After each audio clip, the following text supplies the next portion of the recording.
Ladies and gentlemen, if you've ever wanted a car that turns like a ballerina, looks like a Cold War spaceship, and was built by one determined German on what might have been his kitchen table, buckle up, because today we're diving headfirst into the wonderfully bizarre story of the 1953 Grohsbach Eigenbau Steffi, a homemade microcar so rare it makes unicorns seem overproduced. It's got tail fins that double as roof rails, a control stick straight out of a fighter jet, and a turning radius tighter than my Uncle Rolf's wallet. And the best part? There's only one in the entire universe. But first, a heartfelt thank you to our beloved channel sponsors. Yes, you magnificent members, you're the reason I can keep digging through the archives of automotive absurdity instead of working part-time cleaning hubcaps at Bob's do-it-yourself apocalypse bunker. Now, let's get into it, because this tiny car has one giant story. Back in 1953, in the quaint little town of Tam in West Germany, an unemployed engineer named Alfred Grohsbach did what most people only dream of. He built his own car, not a kit car, not a go-kart, a full-blown two-seat microcar with a plexiglass bubble canopy and prominent tail fins. And he did it all, apparently, on the kitchen table. Post-war Germany was in full microcar mode. Fuel was expensive, factories were recovering, and if you wanted something affordable and futuristic, you either waited for BMW to make it, or you made it yourself. Alfred chose the latter.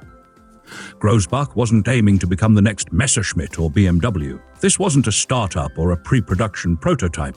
This was pure mechanical artistry, a resume on wheels, a love letter to innovation, and possibly a conversation starter at engineering job interviews. He nicknamed the car Steffi, perhaps after a lost love or a favorite schnitzel recipe, and used it to showcase ideas that were decades ahead of their time. He even secured patents.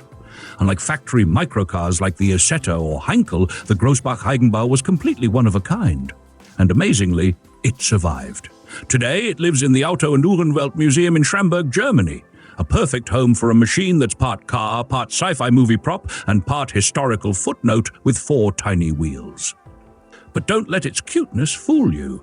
Underneath that little green dome was some real genius at work. For starters, the Steffi ran on a modest but plucky 248cc single-cylinder two-stroke engine, likely borrowed from a motorcycle, which cranked out a respectable 12 horsepower.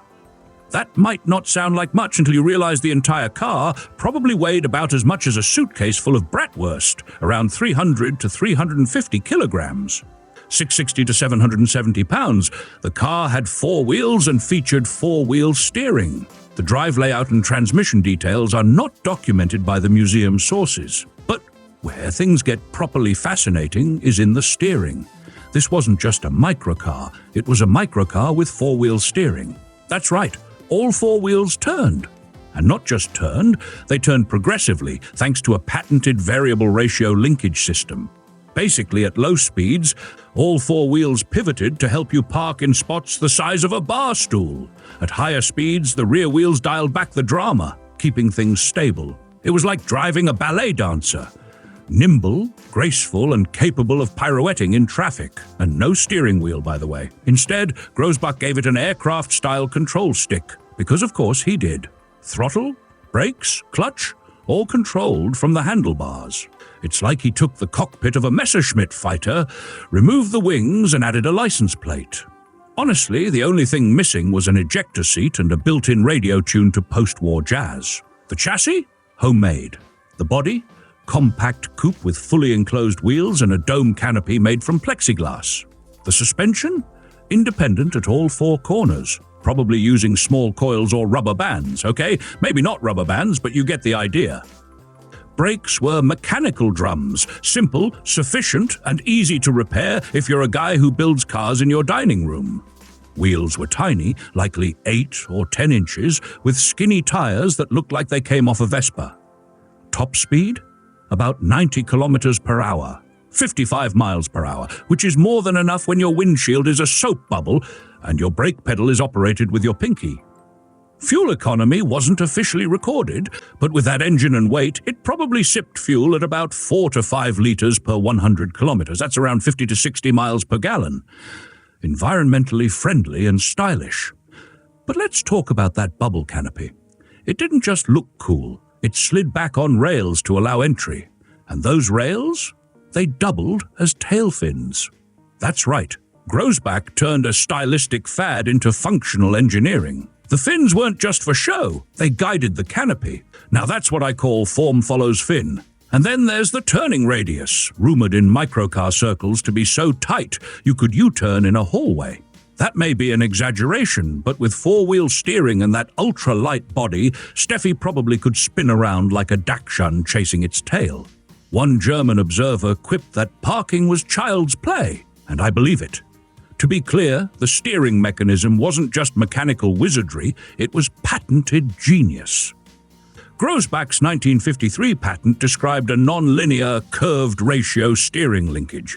Small inputs gave you gentle turns. Big inputs brought out the big angles. It meant the car was stable on the highway. Well, as much as a plastic egg can be stable on the Autobahn, but still absurdly maneuverable in tight spaces. Combine that with the integrated control stick, and you've got one of the most forward-thinking cockpit layouts of its era. He even filed another patent in 1964, refining the concept of the steering handle, suggesting he never stopped dreaming about better ways to pilot tiny cars through crowded cities or around his living room furniture. The man had vision, tools, and clearly no fear of mixing domestic life with drivetrain experimentation.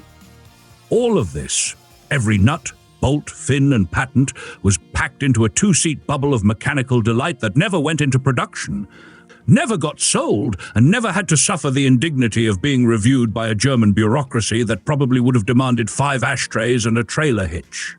Now let's place Steffi into her proper market context, which is a bit tricky since she never actually had a market. Still, her spiritual siblings were buzzing around 1950s Europe like caffeinated mosquitoes. The BMW Isetta, Messerschmitt KR175, Heinkel cabine, and Fulda-Mobile were all born from the same post-war need for cheap, efficient, small cars. Unlike those factory-made microcars, though, Grohsbach's car was one of one. No assembly line, no dealer network, no glossy brochure with awkwardly smiling German couples. From a collector's standpoint, the Grohsbach Eigenbau sits at the very top of the microcar mountain, waving her little flag made of hand-beaten aluminium and ingenuity. The fact that she's the only one ever built and still exists makes her essentially priceless. No other vehicle from the microcar boom combined so many experimental features in such a compact, coherent package. So what became of her creator?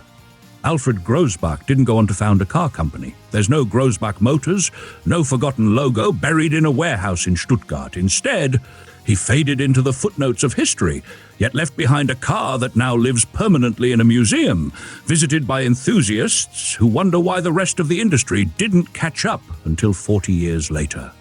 And what a testament it is. The Grohsbach Eigenbau Steffi is one of the most delightfully strange, beautifully engineered, and criminally underappreciated cars of the 20th century.